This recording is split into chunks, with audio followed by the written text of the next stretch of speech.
Hey guys, welcome back to the process. In today's video, we have another $10 budget challenge where I took $10 and I went to various buying sites to try and find the best deals on Pokemon cards. I ended up spending $7.65 total of our $10 budget. I ended up picking up 7 cards from one seller. Let's go ahead and get into it. Let's take a look at what I got. All right, as you can see here in front of us, we've got 7 cards total. These averaged $1.09 each. If you divide the $7.65 over the 7 cards, that was the total per card that we spent. The first card that I picked up was a Pop Series 1 Minin card. This is from the promotional packs from Pop Series, the number 12 out of 17. The Pop Series 1 pack did have the really cool Blaziken artwork on it. These were available for about 12 months or so. They were only 2 card packs, so it was actually kind of difficult to pull all of the cards from this set.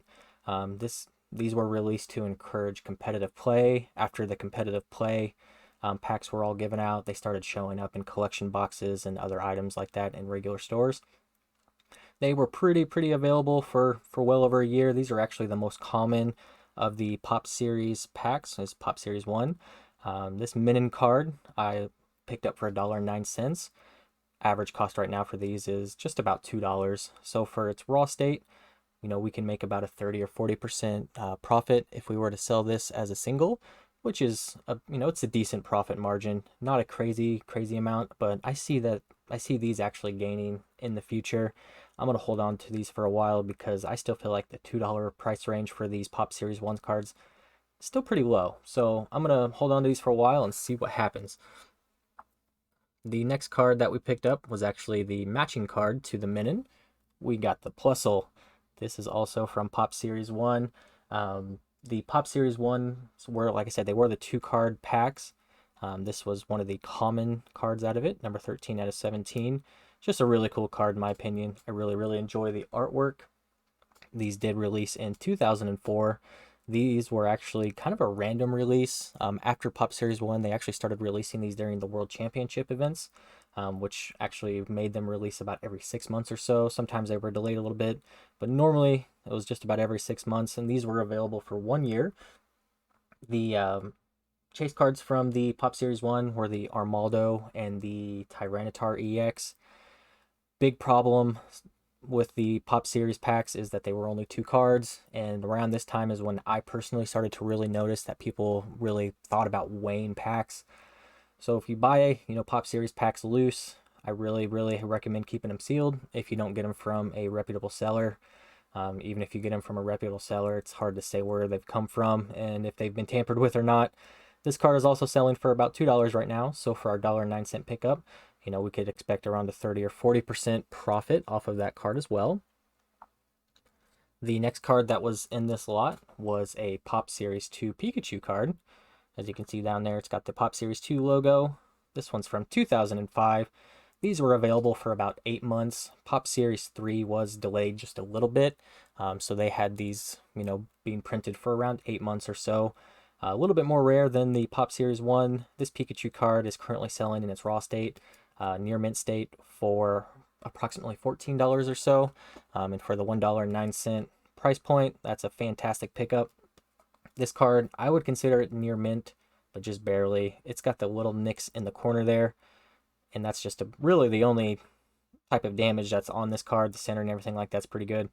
Um, Grading companies normally don't really like it when you have more than one minor defect. I could see this card being pushed down to a PSA 8 or a CGC 8 if it were to get graded.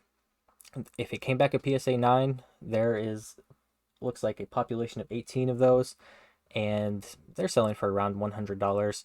And those are sold listings. People are asking more on a lot of listings, but the actual sold listings were right around $100.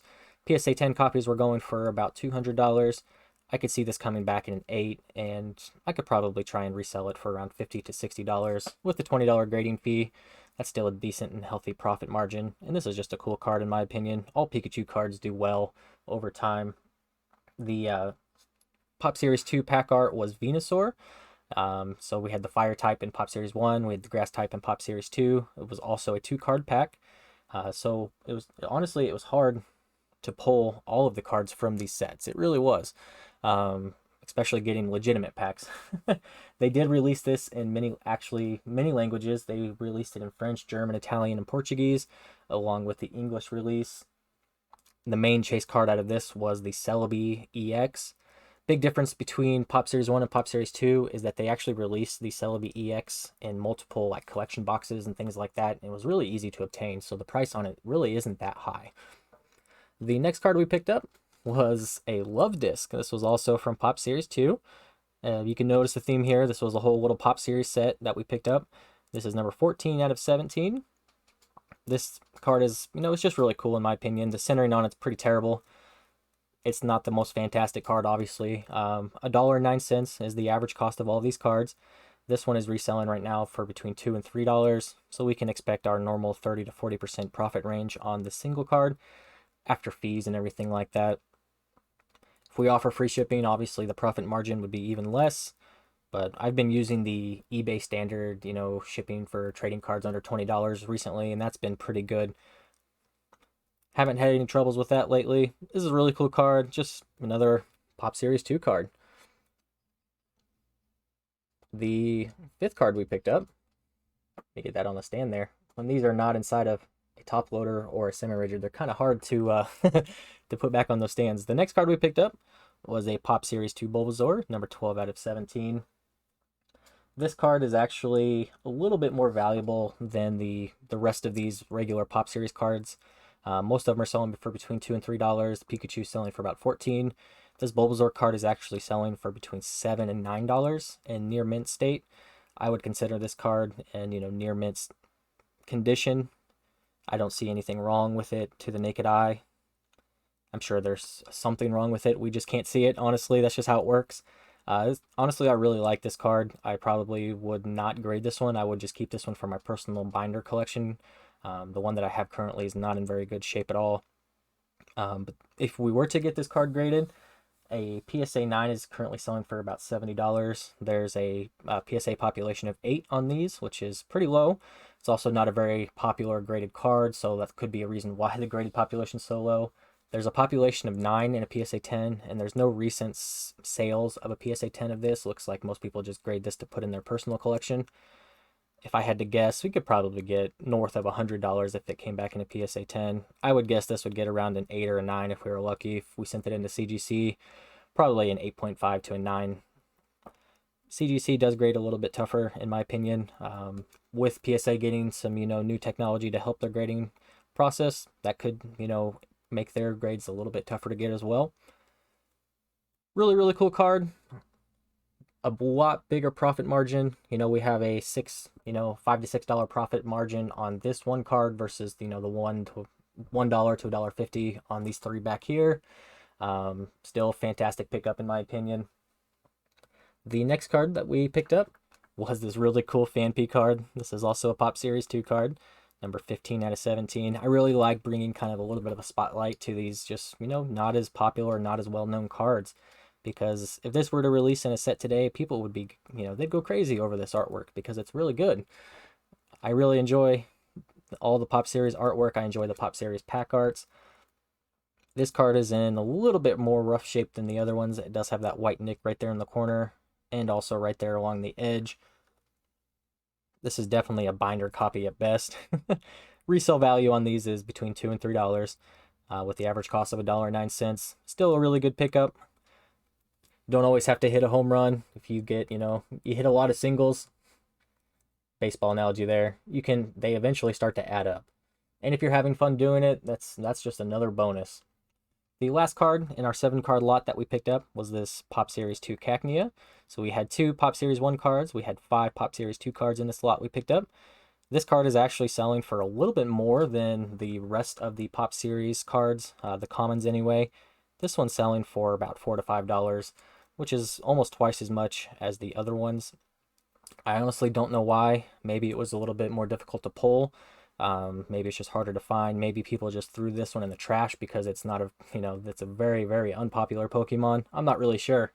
But sold listings for this were right about $4 or $5 with a $1.09 purchase price. It's not a bad gain. This is not a card that I would ever consider grading.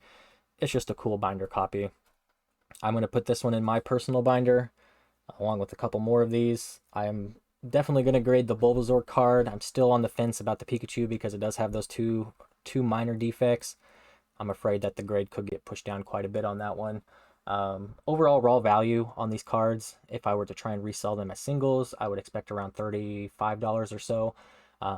And that's around a $28 profit. You know, you take fees and everything from that. You could realistically expect to make 20 bucks from this one purchase, which isn't too bad. It was a lot of fun looking for it. So even if I didn't make any money, you know, I still had fun, and that's what it's all about. If I did grade these two cards and they both came back PSA 9s, we could be looking at a profit margin of closer to $180. I don't think this one's going to come back a 9. I would be lucky if it got an 8, so that would probably be cut in half almost. This was another $10 budget challenge. With the increase in, you know, grading costs from PSA, CGC, and just the, you know, the grading wait times, I really had to rethink what type of cards that I'm trying to pick up and what type of cards I can turn into videos. I had a lot of budget challenge videos ready to go, you know, over the last month or so since the last one, but I actually cut all of those out because just the profit margin was gone. You know, the $10 to $15 profit margin was taken by PSA and CGC raising their prices by that amount. So I had to rethink, you know, the entire budget challenge, you know, concept. And as you can see, Bulbasaur and Pikachu would be the only ones I would consider grading at this time. And they're just the most popular. And that's kind of what we're, you know, moving towards. You have to grade more popular and more valuable cards for it to be worth it. I'm going to keep trying to do these in the future. I think I have a couple of more good deals coming in. Until the next time, thanks for watching. If you haven't hit that like and subscribe button, I'd really appreciate that. You have a good night.